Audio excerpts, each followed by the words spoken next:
Hi, Hey Amy. everyone. Hi. Hi. Hi Pankaj. Hi, how are you? Good. So, hi everyone. We are back with another live session with Amy. Amy is a traveler, a travel blogger, and you can follow her on Twitter, Instagram, Facebook by the same name, Amy Bhatt, and her blog name is thrillingtravel.in, not .com. Dot. So, Dot. so today we have got a very interesting topic. We will be talking about the favorite mountain place of Amy. Any guesses? Is there Like I someone who said, would like? Clue was there yesterday when we was talking. I kind of mentioned the place as well. I got it right, Oh, you got it almost. right after a few things. Is there someone who want to just take a guess? Come on, guys. Somebody guess what could be our favorite place in the mountains. And destination is in India. Yeah, naturally. I Can mean, it, we're can, talking yeah, about India. easy. Can easy guess. I think people are still joining in.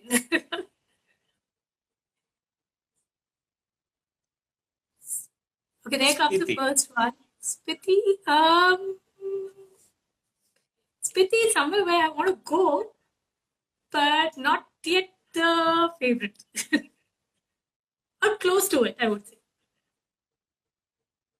You got to go there. It's beautiful. Yes. I just touched upon it. I didn't explore it in detail, but the next time it's going to be the final destination. So, Okay, someone has said Leh. yay, it's finally. So, So yes, it's Ladakh. it's Ladakh. Not only Leh, it's Ladakh. Ladakh. Yeah. Okay, so Amy, why Ladakh? Why Ladakh? For the sheer, I don't know, the sheer variety and the diversity of its landscape. I mean, it's mountains which are not just snowy peaks. There are those blues and greens and browns and reds and all kinds of colors in it. Um, there is this, I mean, it's supposed there is this whole cold desert kind of a feel, and at the same time, there are these huge, oases of uh, crystal clear water with like Yeah. reflections which I've never seen elsewhere.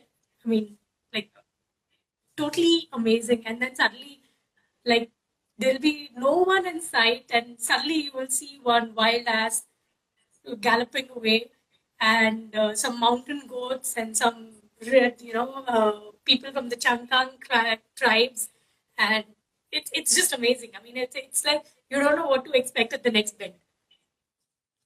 When did you go to Ladakh? I'm not.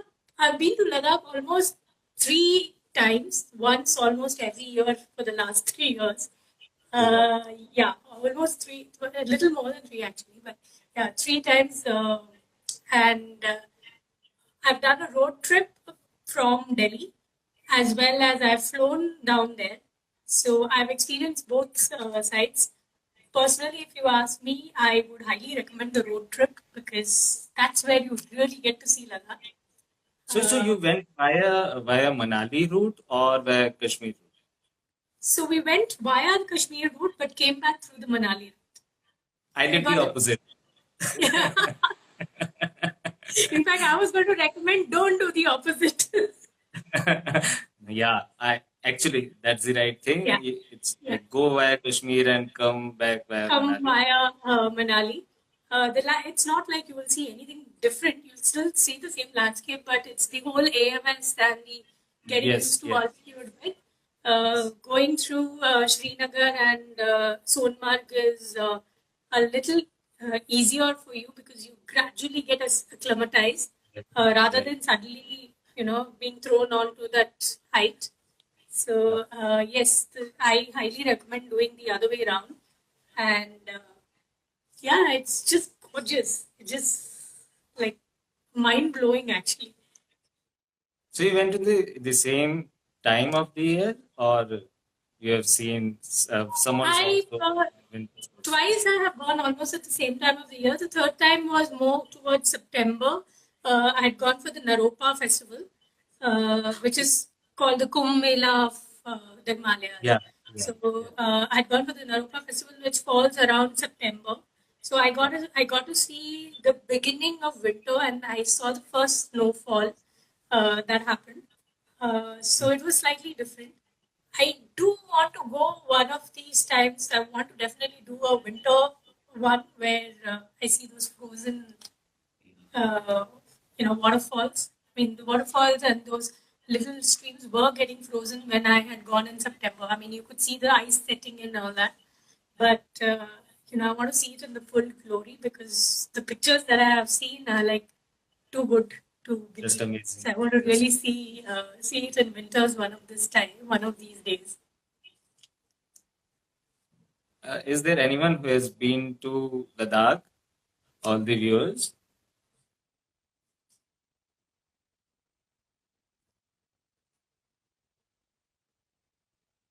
Well, not yet, but I'm sure they would be. Yeah, they will probably, you know, So, come into the conversation. starting with, okay, sustainable portrait, not yet. You should be doing it. It's just amazing. And okay, Yes, how do you you'll just fall in love with it. recommend? How do you recommend planning the trip? Because there are certain things that we actually need to plan about Ladakh. Yes, I mean it's not a very easy terrain. Also, being close to the borders, there are a lot of permits and permits that need to be taken care of. Also, there is this whole thing about acclimatization because So Ajay is saying Ajay has gone there, and yeah, so I planned his trip. you plan the trip. Yeah, I do the same what you do, planning trips. Yeah. So yeah, you're right. There is a fair bit of planning that needs to be done. Um, also, it also the mode of transport that you're going to use to get there needs a bit of planning because, like I said, it's a very far flung region. So you need to know if you. I mean, you once you are in Leh anyway, there is no option but to do road trips. That's the only way to get around Ladakh. So those road trips also need a fair bit of planning because the terrain is harsh. There are no petrol bunks or restrooms along the way. There are those small little holes and where you Yeah. which double up as restrooms kind of a thing. Food is not available that easily. So there's a fair bit of planning that you need to take into consideration when you go to Ladakh. Having said that, it's not difficult. Uh, it's just that you need to keep in mind that you have. I mean, you need to plan it about. You need some time for planning. Let me put it that way. You need to keep aside at least a month before you decide to go to Ladakh because you might need a lot of gear as well. Even if you're not doing hiking and trekking and all that, but the right kind of shoes, the right kind of clothes, sunglasses, the whole acclimatization, medical medications. There is a lot of inner line permits that you need to take into account. Bookings need to be made well in advance. If you're flying, definitely need to do bookings in advance because there are very limited flights and they're mostly very expensive. So I would say keep aside at least a month if you're going for the first time. If you're going for the second time, maybe 2 weeks or something because you already know what to expect. But yes, you will definitely need to plan well for this destination. And yeah, so as far as my experience is concerned, I haven't opted for medication, but yeah, I've been hit by this headache and all the first time I went there. It was Oh, via Manali. So by the time I reached Pang, I was dead, oh, completely dead. okay. But then I went there, took a rest, and it was fine. Then subsequently, the second time I went directly to Leh, and I was absolutely fine the second time. Probably the body knew that okay, what is there, what I'm You supposed already to know what do. to expect. Yeah, So, yeah, so the key there is if you are, basically read up about AMS, which is altitude sickness.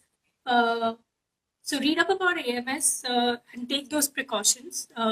When you, it is absolutely essential that you do not start exploring on the first day that you land in Leh. Stay put at least for 24 hours.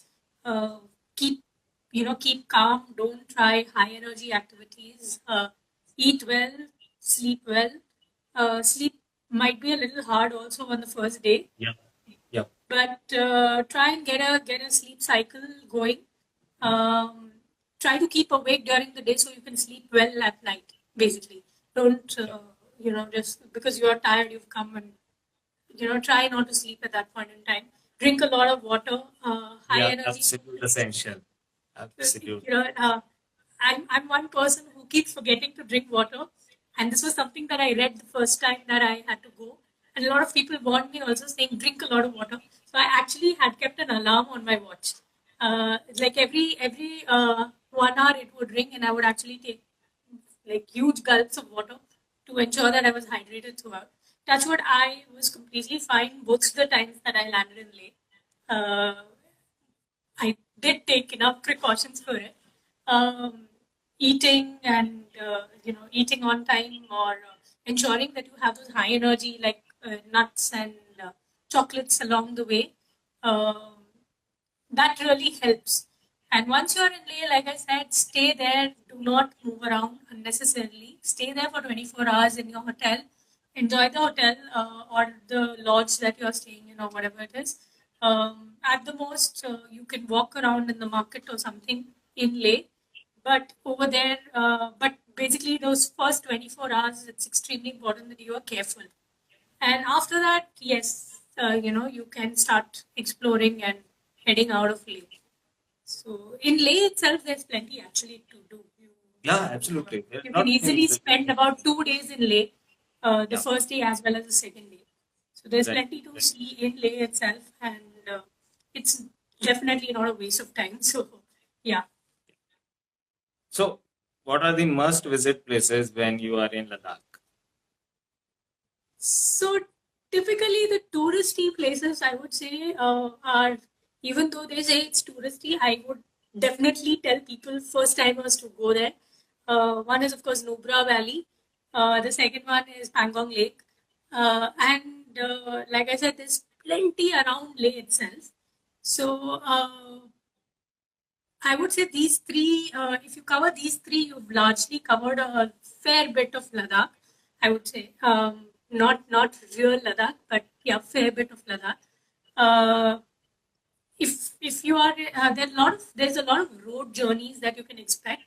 Nubra Valley, for example, is a road journey, so you would go there, stay overnight. Don't do a rush and come back. Yeah, somebody just said. I think Shivam just said Turtuk. Definitely Kutuk, try yeah, and visit Turtuk. Turtuk is yeah. the slightly offbeat part of Nubra Valley. Sadly, I missed Turtuk. I have not been able I, to go to Turtuk. I went there. Yes. I went there. Okay, I sadly could not go there. We had plans to go there, but we got a little delayed in our first road journey because of landslides and stuff. So Right. we kind of ran out of time, and I could not do Turtuk. So frankly, that remains something that I need to go back and do. It's Um, worth visiting. It is I'm absolutely worth. sure. I'm sure it's a beautiful village from what I hear. I believe there's a lot of culture to experience over there. It's Yes. a bit of Ladakhi culture mixed with a few nuances of the borders that it surrounds. And other than yeah, then there is the Diskit Monastery in on the way to Nubra, and Hundar per se, which remains to be the touristy place where you'll find a lot of campsites and hotels. Yep. So, and yeah, the double humped camels, which are Bactrian camels, as they call it. Yeah. Those, frankly, I felt was a little exploited. It kind of took the whole thrill away from the cold deserts because, they have kind of tried to commercialize it. So it's like almost for 1 minute, I thought I was sitting on Juhu Beach or something. To be very honest, I mean that was the kind of crowd over there. So sadly, I would urge people to, enjoy the camels from afar rather than go in for those rides and exploit them. Um, so yeah, that is the Nubra Valley part of it, and the whole journey to Nubra Valley itself is very beautiful. So you pass through Kardungla, which is the highest motorable pass, or it basically competes with Changla. So I'm not sure whether it is the highest one or Changla is the highest one. Yeah, Hanle, the highest of the Hanley. village. I'm coming to Hanley anyways, but I haven't for been now, to Hanle. That's one I've been side to that I Hanley. have missed. I've been to Hanley, I've been to Somaradi, Sokar, so that area as well. But on this side, Nubra Valley, I had missed Turtuk, so that remains a pet peeve of mine. So Turtuk was something I missed. So yeah, you pass through Kardungla and then you go to Diskit and Hundar and then finally Turtuk. So that's Kardungla is pretty higher much. than Changla. Kardungla is higher Sorry? than Changla. Yes, technically it is higher than Changla, but of late I've been reading these reports where they say Changla is probably higher than No, sir, I'll tell Kardungla. you. I'll tell you an experience. So the first time I went to Ladakh, I went to Pangong via Changla, not the Right. Nubra side of the way. And I kind of felt a dizziness when I reached Changla. It was cold, snow everywhere, and Yes. I felt the hit. And but I didn't feel that at Khardungla. Though I was exhausted because of my bike issue, but still I was much better as compared to Changla. So, Compared to Changla. So yeah, there is a conflicting thing, but for the purpose of this discussion, we'll assume Khardungla is the highest motorable pass. yeah. And yeah, so that is one thing. That is one circuit that people can do.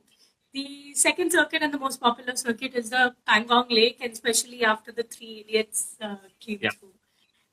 So personally, I would say you start the entire journey from Tikse Monastery.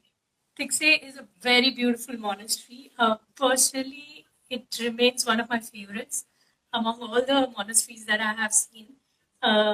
And sometimes, when something is very, very close to you, you don't write about it. So Tikse is one Yeah. place I've not written about. For some reason, I just cherish it. I don't know why. There was something very calming about that monastery. So your journey basically starts from Tikse. Just before Tikse, of course, there is that, forget the name, a small little monastery on top of the hill. I think it's called. I saw that on way to Tikse, but I didn't go there. The one that you're talking about, that's on the right hand side. Yes. When you go from Leh to Tikse. I just can't remember what I've been there twice, but I just can't remember for some reason that just one of those things which I've blanked out. But yeah, the journey starts from there, and then you go on to Tikse, and from Tikse, take a small little diversion to a Hemis, Hemis. which comes on the right hand side. So Hemis is another beautifully curated monastery. So they have this beautiful museum, and you must see the museum. I mean, it records the whole Buddhism and the kingdoms thereof, right from probably 10th century or something. It's really beautiful and it's very well curated, and each thing is explained so beautifully. That is one monastery which a lot of people don't go to because you have to go in. Like it's Yes. not on the main road. You have to go in. So it's a little detour, bit. yeah. It's a detour, but it is well worth the detour. There's a school also inside the monastery, and the capacity, I guess, is 120 students. and it's Some a big I campus. don't remember. I'm pretty bad with numbers, but yeah, it is one of the key monasteries there, and it is one of those monasteries which did not get during the wars and stuff. It escaped a lot of damage because it is right in the middle of nowhere, kind of a thing. Like Probably you have to soldiers go. ने भी सोचा होगा कि कौन detour लेगा, छोड़ो इसको. But that also made it one of the richest monasteries now. Oh, I didn't know. Yeah. Yeah, Okay. so it is one of the richest monasteries and it's really beautiful. And in fact, that is where I experienced the first snowfall of Ladakh. I was Oh, in wow. Hemis and it started snowing and it was just beautiful. Of course, it was just a brief drizzle snow, as they call it, or whatever. But it was nice because I had never experienced something like that.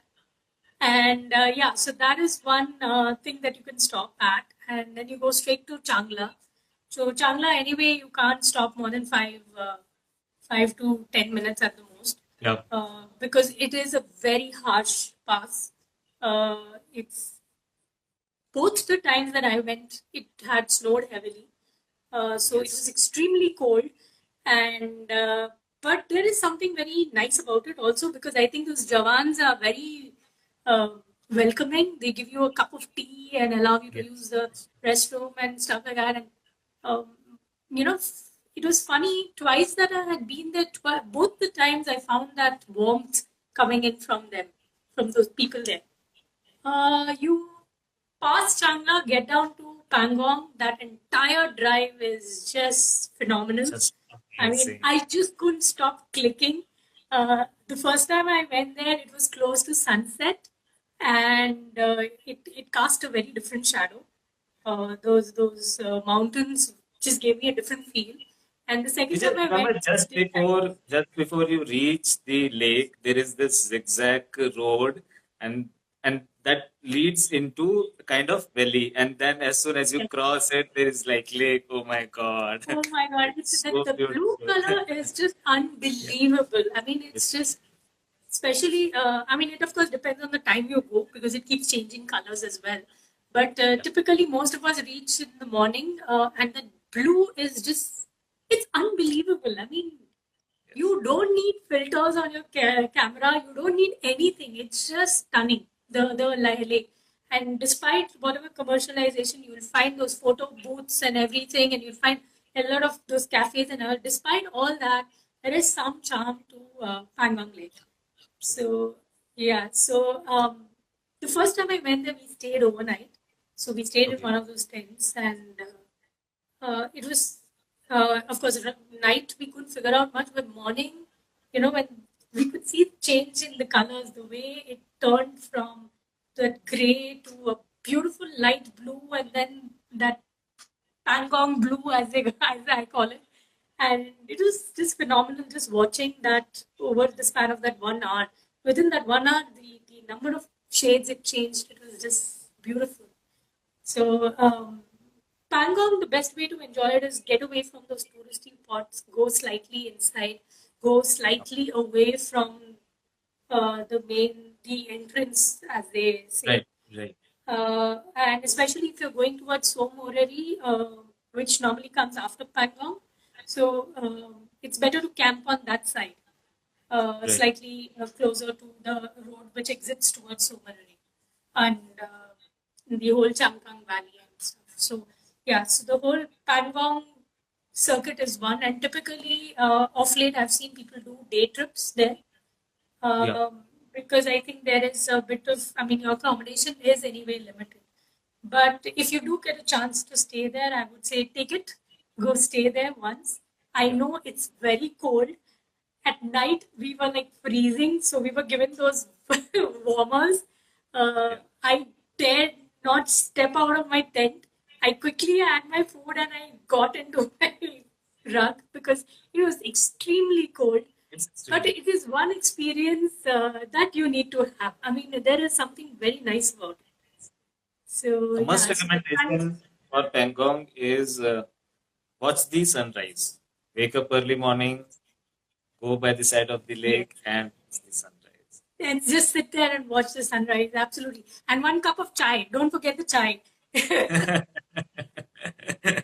Yeah, if And we most if of we these just guys get are that. so sweet. The moment you get up, they give you hot water and they give you chai. They just pamper you actually. So yeah, so Pangong is the next interesting circuit that you can do. And the third circuit that I recommend people who are going for the first time, and which is a popular circuit, is from Leh. So you start at Leh Palace, then you move on to the towards the confluence. So before you hit the confluence, there is the Gurudwara Yeah, and Gurudwara, Bangal the Sahib, Patna Sahib Hall of Gurudwara. yes, and the Hall of Fame. Uh, Yeah, the, nothing. so stop by there and the Gurudwara and then Patar Sahib Gurudwara and then the Zanskar Indus confluence, which There's is this magnetic hill on way. oh yes, Magnetic Hill, but frankly that I didn't Magnetic feel Hill. it. I didn't I feel have my it. question marks on that Magnetic Hill, so I am not very sure whether it is the slope which Ajay is recommending, don't forget about Maggie. Yeah, how can we forget about Maggie? Maggie खा खा के जो जिंदा रहते हैं वहाँ. sorry, yeah. Sorry, that was a call I got in between. Sorry about that. But yeah, so I'm not very sure if that magnetic hill is actually magnetic or there's something unique about it. But yeah, why not? I mean, while you are there, just experience it. And then you hit the confluence. And from the So confluence, there you is a hit. question. There is a question from Ajay. What are your thoughts in the river rafting in Zanskar Lake? Now, that is exactly why I want to go back in winters. Because one is I saw a lot of people do the rafting even in the summers and the other seasons that I went to. But I want to do I not only want to do the river rafting, but I also want to do the hike. So I think the hiking will be winter, and again, then I'll have to go back in summer for the river rafting. So yeah, so once you do the Zanskar confluence, then there are two options that you have. One is you can go straight to Alchi monastery, or the other is you go towards Lamayuru. Either ways, you will be able to cover both. Lamayuru, so between Alchi and Lamayuru, they say one of the two is the oldest monastery. They were mostly built around the same time. Uh, but Alchi Alchi, is, I guess, the older one, there is a debate again on that one I because nobody's guess. been able to get the right dating for both of them. But they were more or less built around the same time. And Lamayuru is like, it's still a living monastery. There are a lot of monks and all that you will encounter there. And The moonland. Alchi is slightly different. Alchi, uh, if I have to put, uh, this thing, Alchi is slightly more offbeat because people do go to It's of Lamayuru. it. Yep. Yep. Yeah. Yep. But So people Namaru live, is on way to Kargil. It is on the way. yes, it's on the way to Kargil Leh. Kargil. Yeah. Alchi is a detour. Alchi is a detour, yes. So I'm talking about the circuit from Leh. So if you're doing this whole one day trip or so, you can do this entire circuit in one shot because typically the Patna Sahib Gurudwara and the confluence doesn't take too much time. Yep. So you can just move forward and go straight to Lamayuru or Alchi, or first go to Alchi and then come to Lamayuru, or go to Lamayuru and then go to Alchi. Either ways. Uh, Right. so Lamayuru is, around Lamayuru you have the moon crater. I forgot the moonscape. Uh, The moonland. It is called. Moonland. The Moonland, which is around the Lamayuru and those textures, and yeah, it does look like the craters and the moon, craters of a moon. And Lamayuru per se is very interesting because you can actually go and talk and chat with those monks and understand the history because there's nothing documented there. So if you really want to know what Lamayuru is about, best is go and talk to the monks. So that is Lamayuru, and then Alchi, like I said, is slightly offbeat because you have to take a detour. So Alchi is very unlike the monasteries that I have been to. It is, and it's got very amazing woodwork, which has survived like 10th century, 11th century kind of a thing. And the location is right next to the Indus River. The river, yeah. Yeah, it is gorgeous. I mean, there is something very unique about that monastery, from aside from its heritage. So, and it has these one or two cafes which are like amazing to Yeah, eat. the outside in the market, yeah. Yes, it's so yeah. Coincidentally, Ajay is just asking about recommendations. So this is where I not only got continental food, but I also got the Tibetan thukpa and Thuppa, and yeah. the momos, and I love thukpa. So I was done for the day, kind of a thing. But amazing food Thuppa is over very there. nutritious. Yes, it's very nutritious and it's very filling. And I survived on Maggie and Thukpa in Ladakh. Wherever possible, I would order Thukpa because I think in that cold weather, Thukpa does wonders to you. Yeah. The whole so that's Alchi. So one of the so these are the popular circuits. But aside from that, there are these offbeat parts of Ladakh, and if you have the time, I highly recommend looking at those as well. So one is very close to Alchi. So Alchi itself is offbeat. Right next to Alchi, there is a place called Basgo. Now Which one? Basgo is Buzzgood. Basgo. Basgo. Buzzgo. Okay. Okay. Haven't. You will see it on the way to Alchi. You will think it's some random formation of a rock on a mountain, but it is not a random formation. It used to be a palace. Okay. And as you go closer to it, you will see the palace or whatever is remaining of it. And it is so unusual because it's almost like the mountains have reclaimed the palace. So there is no distinguishing between what is the palace structure and what is the mountain rocks. I mean, they almost merge together. So right now in that particular place, most of it is broken down and over time decomposed and whatever. But the interesting thing about it is that there are three Buddhist temples inside, and those Buddhist temples have Buddhas which are like 2 floors big. Oh, Yeah. Two of them have those two-floor big Buddhas, and one of them is slightly damaged and stuff. Uh, so that's all there is to that place. I mean, if you have to go and see from inside, that is all there is to that place.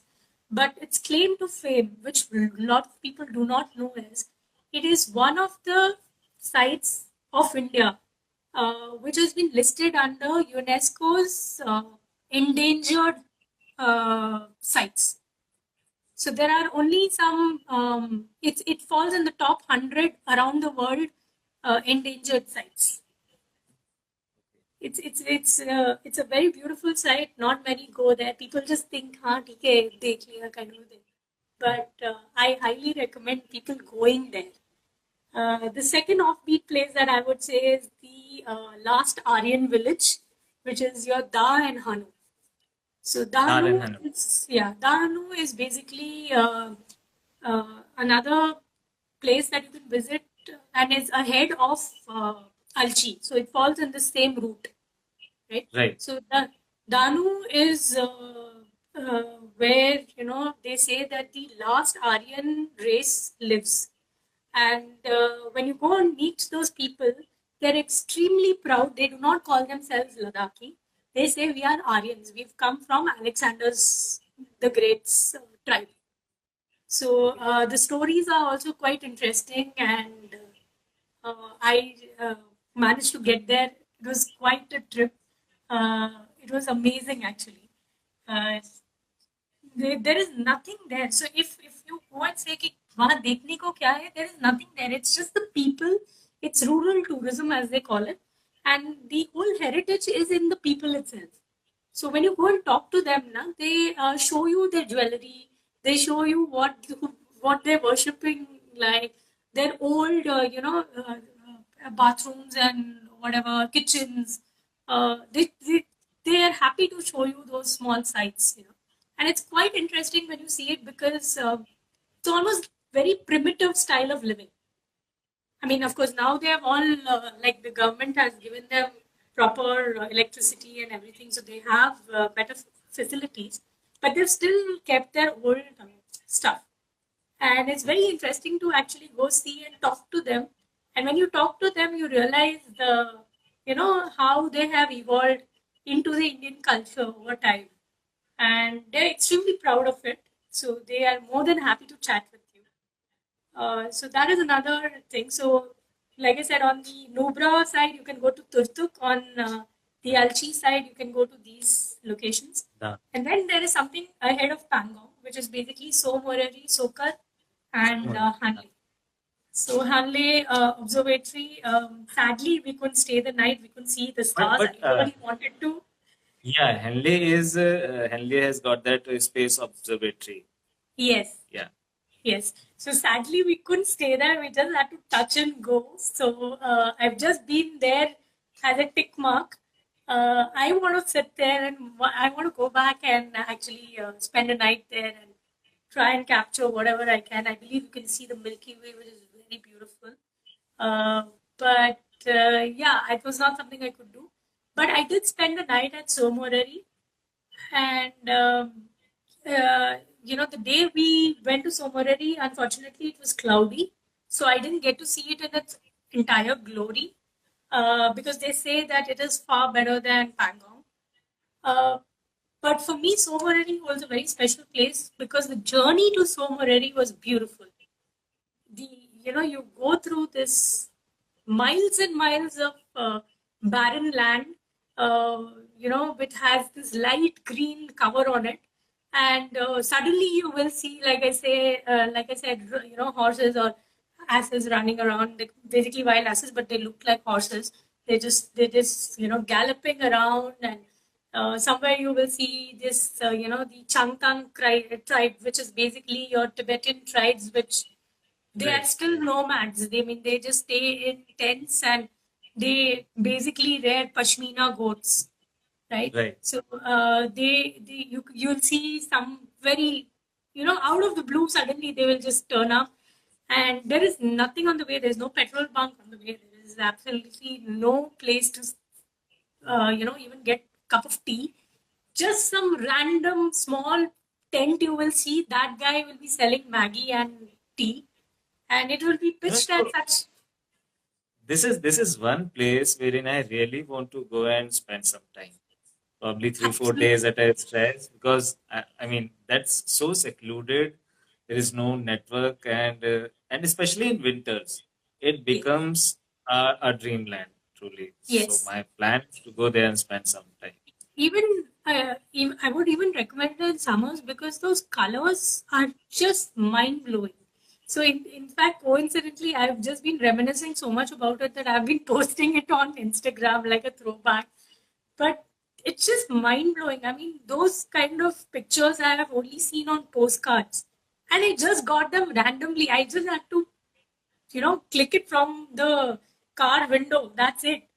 I didn't even need to stop because it's just there. It's just there for you to see. So, Sokar Lake, you can see the old salty bit around. Right. And then you have this whole entire Moray Plains. So, you being a biker will have an absolute blast on Moray Plains. And I still remember fighting with my guy, my friend, saying that let me drive for some time at least. We were in a four-wheeler. So I said, at least for some time, because this is just miles and miles of just flat land. Of course, it's not flat, but yeah, flat land kind of thing. And it's just a different thrill. I could see the bikers having a blast over there, because the whole turns and twists. And of course, if you are coming from Manali, you are likely to pass through some bit of Moray before you hit. Yeah, so there is a detour while you go from Manali to Leh. There is a detour in between. Yes. For that. Yes. So that's Ladakh for me. I mean, yeah, it's just mind blowing. 3 trips and I'm still in love with it. Spiti Valley, I did manage to get to Keelong, but I really did not go beyond that. I wish I had. but I didn't have the time. I mean, Ladakh itself took about 10 days, 15 days for the first trip. So I didn't have the time at that point in time, but I definitely want to do Spiti Valley next because it's for me, it's like an extension of Ladakh. And I know it has its own heritage and culture as well. Yeah. So, what should be the ideal duration for Ladakh? I mean, it should be seven I would, days or 10 days. yeah, minimum I would say take 7 days. Okay. And I would say that includes your 1 day of acclimatization, 1 day of lay. Your road trips definitely take 1 day minimum each, and a lot of them you cannot pack more than required. So even if you Right. take about 3 to 4 road trips, you are counting 6 days already. So Right. I would say at least 6 to 7 days is minimum. And this I'm assuming you're landing there by flight. If you Yeah. are taking a road trip, it would definitely be more than that. It would be around 10 to 15 days. I would say 10 days at least. Uh, Yeah.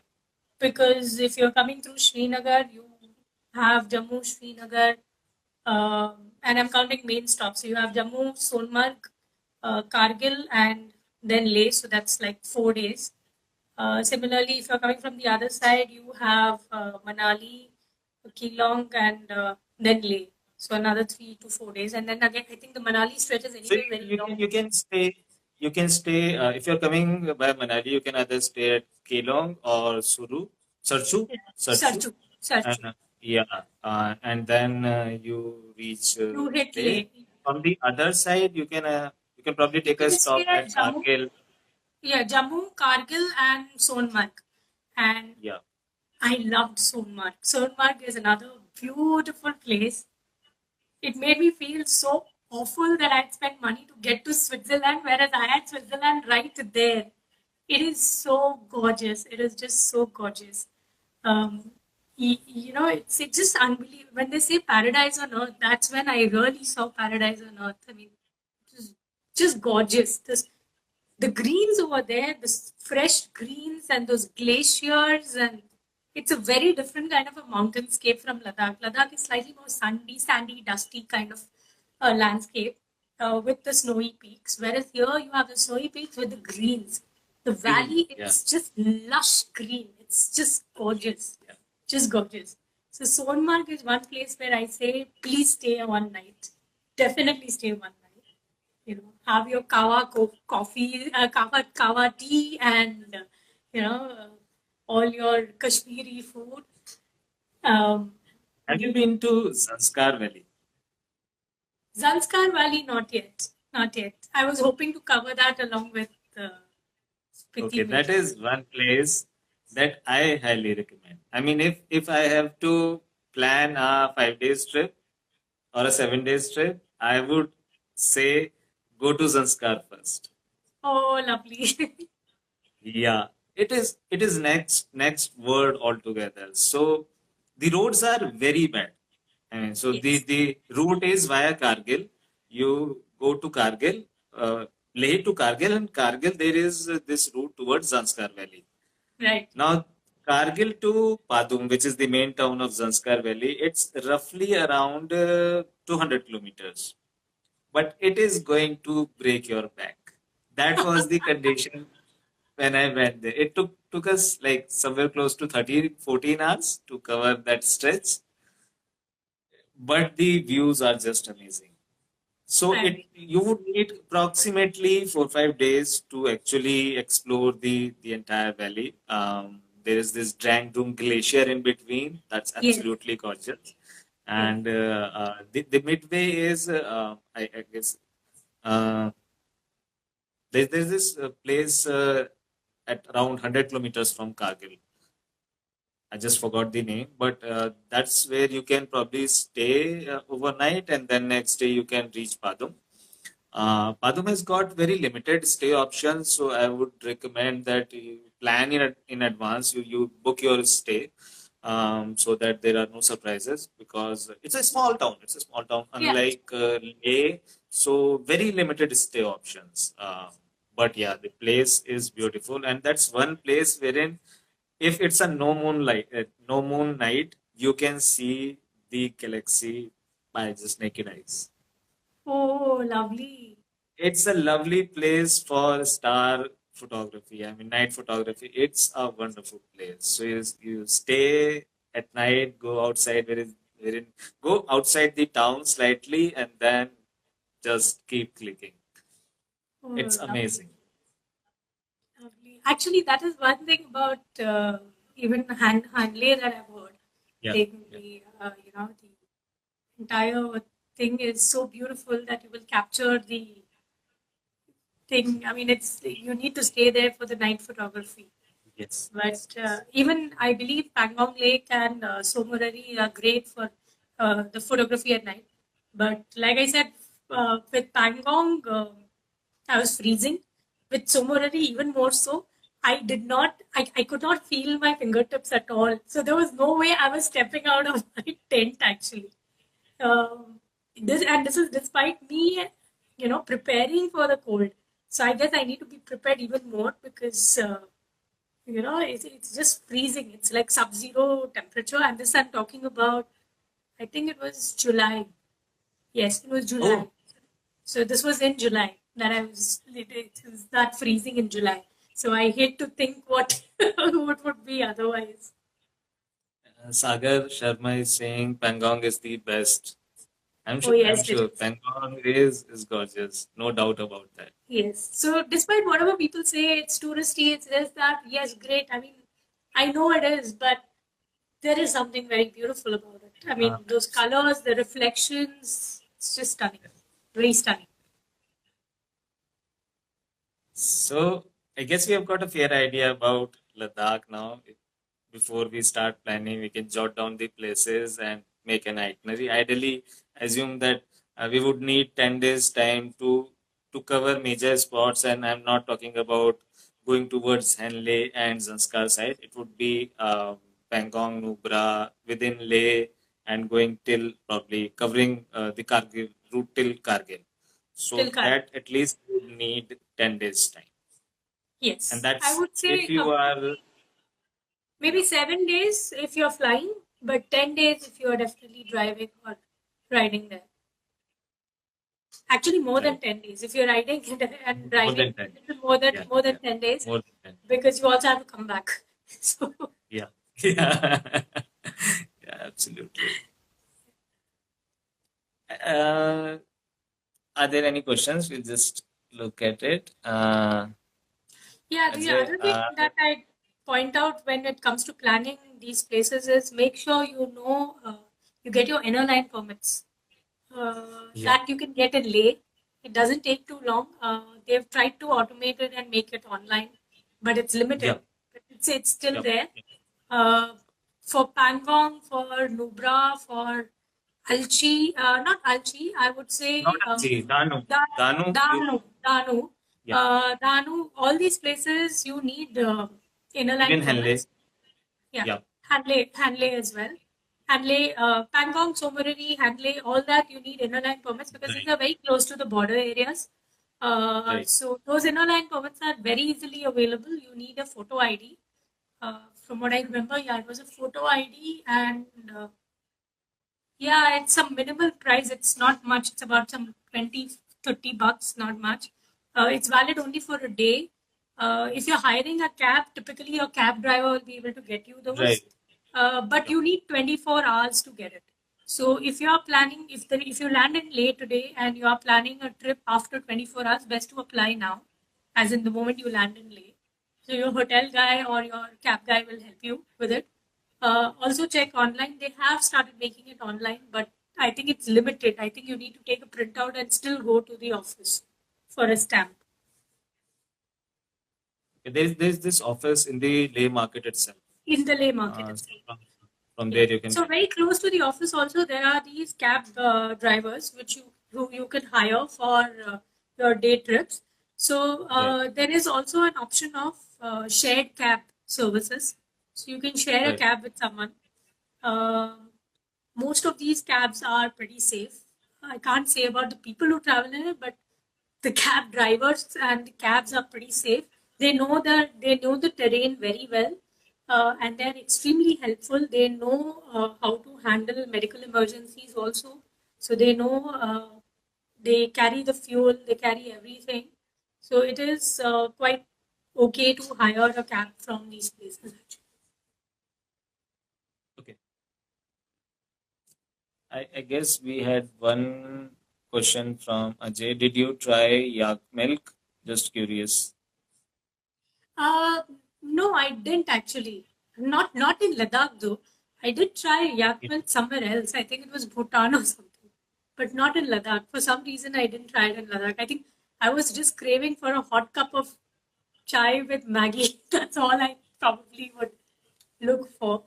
If they put yak milk in the milk in the milk tea that I was having, then I don't know.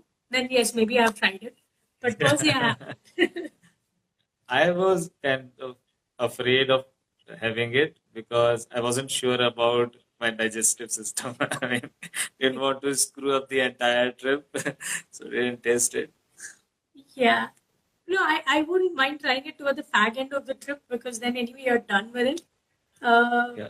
But I think the safest if would be to stick to Maggie and your thuppas. I would not recommend those parathas and all also because you don't know I what had they're the parathas all day. I wouldn't recommend them. I saw people having it. I saw them throwing up after a bit. So I don't know whether it was the paratha's oil or the altitude, but I wouldn't recommend that. If you are vegetarian, then eggs is a great option to have because you can't go wrong with eggs. So eggs is this thing. But if you are a vegetarian, yes, tuppa and you're sorted with tuppa and Maggie. If you get these, you are sorted. You shouldn't have any problems. Great. I guess we have covered most of the stuff about Ladakh with a fair bit of what to do. Tomorrow we have another session lined up wherein we would be talking about Ami's favorite beach destination. And we would be talking about where to go, what all to do, and stuff like we spoke about today. So, hope to see you guys tomorrow. If you have any further questions about Ladakh, planning your itinerary, what to do, what not to do, please drop us a message. We will try and answer to your queries. And any guesses about Ami's favorite beach destination? Please, let's see who. That should be tougher than the Yes. mountains, actually. Yeah, it is tougher. I mean, there are a It is lot of comparatively destinations. tougher than mountains because we have a wider coastline as well compared to the mountain ranges. I'll try, but let's see. I if won't get tell you yes or no though. That's fine. That's fine. No, but then for the sake of the audience, give it a shot. uh, Arpit is saying hi, Amy. I totally missed this session. No worries, Arpit will probably it will be on your profile, pinned on your profile. Yes. Yeah, so it's going to be pinned on Out to Rome, and you can catch it. But in any case, I think we are recording it as well, so Yes. we should have the recording out soon. Tomorrow Live we have tomorrow. live Yes. 5 o'clock. Yeah. Same time, 5 o'clock. Same accounts. Out to Please Rome, do join and us tomorrow. so yeah, give it a shot before we finish.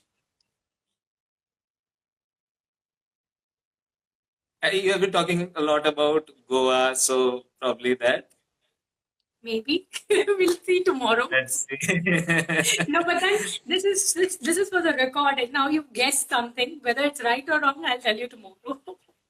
Yeah. Okay. My guess is Goa. Great. So we'll wait for everybody else also to guess, and let's see. I will reveal it tomorrow.